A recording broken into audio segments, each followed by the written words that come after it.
நீ அன்று ஏது ஒரு ஞாபகம் நீ பேசும் பேச்சு மணிவாசகம் உள்ளமெனும் வீடெங்கும் உன்னழகை நான் தானே சித்திரத்தை போலென்றும் ஒட்டி வைத்து பார்த்தேனே என்னை தழுவும்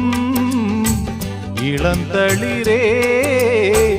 உனக்கென நான் வாழ்கிறேன் மலரே தென்றல் பாடும் கானம் இது நிலவே